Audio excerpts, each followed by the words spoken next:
ತೂತು ಮಡಕೆ. ಸುಮಾರು ಮಧ್ಯಮ ವಯಸ್ಸಿನ ವ್ಯಕ್ತಿಯೊಬ್ಬರು ಬೇರೆ ಸ್ಥಳಕ್ಕೆ ಹೋಗಬೇಕಿತ್ತು. ಆದರೆ ಬಿಸಿಲು ಬಹಳವಾಗಿತ್ತು. ದೇಹಕ್ಕೆ ನೀರಿನ ಅವಶ್ಯಕತೆ ಇತ್ತು. ಆಗ ಸುತ್ತಲೂ ಕಣ್ಣನ್ನು ಹಾಯಿಸ್ತಾನೆ.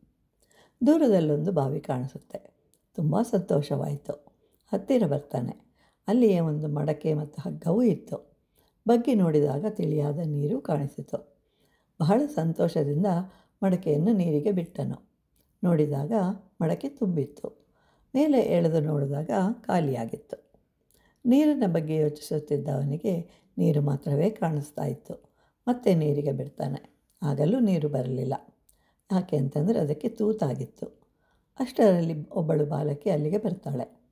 ಈ ಮಡಕೆ ತೂತಾಗಿದೆ, ಅದನ್ನು ನೀವು ಗಮನಿಸಲಿಲ್ಲ, ಅದನ್ನು ಸ್ವಲ್ಪ ಗಮನವಾಗಿ ಇಡಬೇಕಾಗಿತ್ತು ಅಂತ ಹೇಳ್ತಾಳೆ. ಯಾಕೆ ಅಂತಂದರೆ ನೋಡಿದಾಗ ತುಂಬಿತ್ತು, ಮೇಲೆ ಎಳೆದಾಗ ಖಾಲಿಯಾಗಿತ್ತು. ನಮ್ಮ ಜೀವನವೂ ಹಾಗೆ ತೂತು ಮಡಕೆಯ ರೀತಿ. ಸ್ವಲ್ಪ ಸಂಬಳ ಹೆಚ್ಚಾದರೆ ಸಾಕು, ಹಾಯಾಗಿರಬಹುದು ಅಂತ ಭಾವಿಸ್ತಾನೆ. ಅಷ್ಟು ಹೆಚ್ಚಾದರೆ ಮತ್ತಷ್ಟು ಬಯಸುವನು. ಯಾಕೆ ಅಂತಂದರೆ ನಮ್ಮ ಮನಸ್ಸು ತೂತು ಮಡಕೆಯಂತೆ. ಆ ವೇಳೆಗೆ ಬಾಲಕಿ ಹೇಳ್ತಾಳೆ, ನಿನ್ನನ್ನು ನೋಡಿಯೇ ನಾನು ಮನೆಗೆ ಹೋಗಿದ್ದು. ಅವಳು ತೂತನ್ನು ಮುಚ್ಚಲು ಸ್ವಲ್ಪ ಹುಣಸೆ ಹಣ್ಣು ತರಲು ಹೋಗಿರ್ತಾಳೆ. ಇಲ್ಲಿ ತೂತು ಅಂತಂದರೆ ಆಸೆಗಳು. ಅವುಗಳನ್ನು ಮುಚ್ಚಿದಾಗ ನೀರು ತುಂಬುತ್ತದೆ.